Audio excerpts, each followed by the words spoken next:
ഞാൻ ഒന്നും ചിന്തിച്ചില്ല. എൻ്റെ എല്ലാ കാര്യങ്ങളും മാറ്റി വെച്ചിട്ട് ഇക്കയ്ക്ക് വേണ്ടി ഞാൻ വന്നു. കാരണം ദുബൈയിൽ വെച്ചിട്ട് അതിനെ പരിചയപ്പെട്ട ഒരു വ്യക്തിയാണ് ഫൈസലിക്ക. സോ എന്താ പറയുക, എൻ്റെ ഒരു മെൻറ്ററും കൂടിയാണ്. സോ അത് മാത്രമല്ല ഒരു പറഞ്ഞ കണക്ക് ഇതിപ്പോൾ എൻ്റെ ഒരു റെസ്പോൺസിബിലിറ്റി ആയിരിക്കുകയാണ്. കാരണം ഈ സത്യമായ ഒരു ഇൻസ്പിറേഷനായി കുറേ കാര്യങ്ങൾ ചെയ്യണം, അല്ലെങ്കിൽ എന്താ പറയുക ലൈക്ക് ഒരുപാട് ഇതിനു വേണ്ടി വർക്ക് ചെയ്യണമെന്ന് എനിക്ക് തോന്നുന്നുണ്ട്.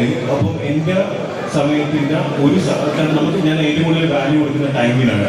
സോ എൻ്റെ സമയത്തിൻ്റെ ഒരു ഭാഗം ഞാൻ ഇവർക്ക് വേണ്ടി കൊടുക്കും. കാരണം ഇവർ എല്ലാവരും നമ്മളെപ്പോലെ തന്നെയാണ്. ഒറ്റ ഡിഫറൻസേ ഉള്ളൂ, അവർ കുറച്ചുകൂടെ സ്പെഷ്യലാണ്. ഓക്കെ, സോ അവർ സ്പെഷ്യലാണ്. സോ അതുകൊണ്ട് എന്താ പറയുക, ഒരുപാട് പേര് കാണാൻ പറ്റി. Thank you so much. അപ്പോൾ പിന്നെ ഒരു മിനിറ്റ്, ഒത്തിരി ക്യാമ്പസുകളിൽ അല്ലേ, ഏതൊക്കെ ക്യാമ്പസുകൾ കേരളത്തിനും അകത്തും പുറത്തും ഒത്തിരി ക്യാമ്പസുകളിൽ പോയി വലിയ ഉണർവുണ്ടാക്കുന്നതാണ്.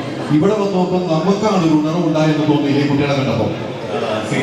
സത്യം പറഞ്ഞാൽ എനിക്ക് വന്നു കഴിഞ്ഞപ്പോൾ ഭയങ്കര സന്തോഷം തോന്നി. കാരണം ഞാൻ പറഞ്ഞു, എനിക്ക് കുറച്ച് സ്ട്രെസ്ഡ് ഔട്ട് ആയിട്ടുള്ള ഒരു ആളായിരുന്നു, സ്ട്രെസ് ഉണ്ടായിരുന്നു.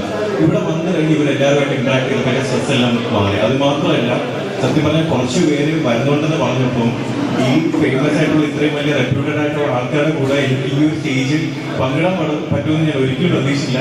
സത്യം പറഞ്ഞാൽ ടെൻഷൻ ഉണ്ടായിരുന്നു. ഓരോരുത്തരും മീറ്റ് ചെയ്യുമ്പോൾ പരിചയപ്പെടുമ്പോഴും ടെൻഷൻ ഉണ്ടായിരുന്നു. പക്ഷേ അവരെല്ലാവരും എന്തുകൊണ്ടാണ് ഇത്രയും വലിയ ആൾക്കാരാവുന്നത് എന്നുള്ളത് അവരോട് ഒരു 5 മിനിറ്റ് സംസാരിക്കുമ്പോൾ നമുക്ക് മനസ്സിലാവുന്നുണ്ട്.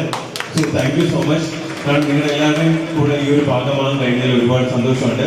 എന്നെ കൊണ്ട് പറ്റുന്ന രീതിയിൽ ഞാനും എന്ത് ചെയ്യും, ഫൈസലിക്ക ഗൈഡ് ലൈൻസിൽ ഞാൻ ചെയ്യുന്നതായിരിക്കും. Thank you so much. Thank you. നല്ല വാക്കുകൾക്ക് നന്ദി.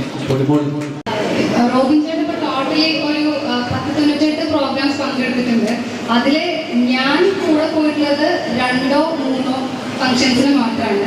ഫൈസലിക്ക് ഇങ്ങനെ ഒരു ഫംഗ്ഷൻ ഇൻവൈറ്റ് ചെയ്തു എന്ന് അറിഞ്ഞപ്പോൾ തന്നെ ഞാനും കൊണ്ടുകൊണ്ട് ഞാനാണ് അങ്ങോട്ട് കൂടുതൽ ഇൻഡസ്ട്രിയാക്കി ഓടി വന്നത്. ഇപ്പോൾ ഫൈസലിക്ക് ഇൻവൈറ്റ് ചെയ്തതിൽ ഒത്തിരി സന്തോഷം.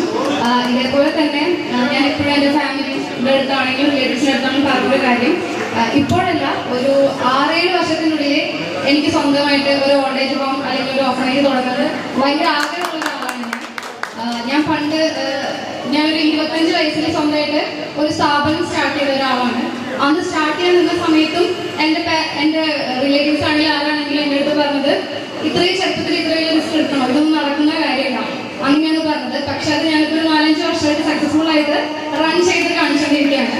അതേപോലെ തന്നെയായിരുന്നു ഇതുപോലൊരു ഓൾഡ് ഏജ് ഹോം അല്ലെങ്കിൽ ഒരു ഓർഫനേജ് സ്റ്റാർട്ട് ചെയ്യാമെന്ന് പറഞ്ഞ സമയത്ത് ഇതൊക്കെ നടക്കുന്ന കാര്യമാണോ, ഇതൊക്കെ ഇത്രയും ചെറുപ്പത്തിൽ ഇങ്ങനെയൊക്കെ ചിന്തിക്കണമെന്ന് ചോദിച്ച ഒരുപാട് ആൾക്കാരുണ്ട്.